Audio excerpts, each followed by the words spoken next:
जय जोहार, जय छत्तीसगढ़ संगवारी हो। मैं नितिन दुबे अपन पूरा टीम के संग में आपन ला जोहार करत हन, प्रणाम करत हन। संगवारी हो, आपन देख सकत हो कि आज हमर पूरा टीम है, मतलब हमन कोई नया गाना शूट कर डाले हन।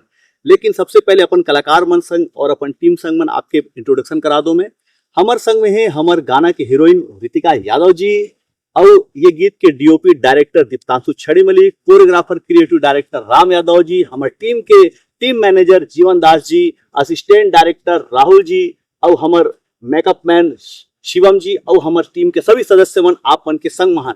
आप मन सोचत हो कि हमन का गाना के शूटिंग करे हन, बता दो का?